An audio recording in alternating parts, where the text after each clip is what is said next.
Let's talk about flush toe options for cabinets. I shouldn't say flush toe options, but a neat option for flush toes.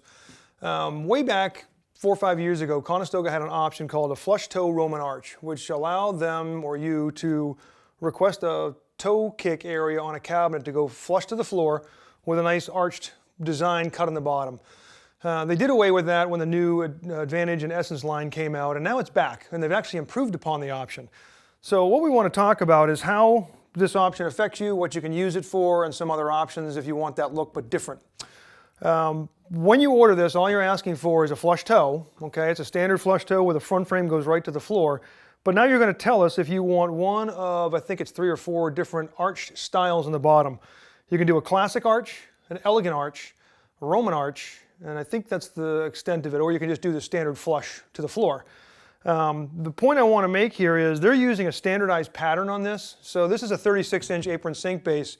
Unless you tell us otherwise and you dictate the size of this flat area down here, it's going to come based on whatever the catalog says the pattern width is for a 36-inch valance. So in this case, that's 4 or 5 inches, probably 5 inches right there. You might be like, you know, I really want this to be 3 inches. You can tell us how big the flats are, or a better way to say it is on a 36-inch cabinet, you can tell us, hey, I want a 33-inch pattern width, which is going to give you 1.5 inches on both sides.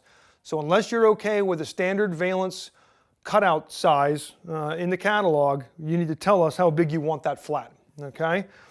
Another point I want to make is if you don't do a piece of toe kick, or what we like to use is the normal toe kick backer option. If you don't install that back there and your son drops a marble, it's going to roll all the way to the floor, or to the wall rather.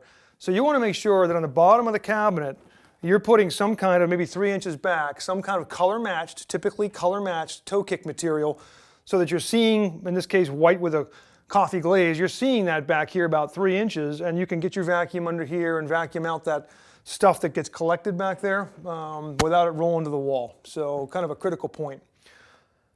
Now, another option for this, we've got it in another video, so I'm not going to bore you with that, but some people like this look, but they don't want it in a one-piece toe kick. They actually want it as like a molding where the valance applies to the cabinet face.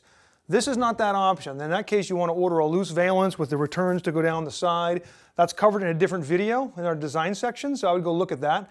This is just for the flush toe option. So if you have any questions, give our sales reps a call, but it's a really neat way to dress up a sink base or a cooktop base, just to give you a furniture look and break up that otherwise boring 4-inch high toe kick area in your kitchen.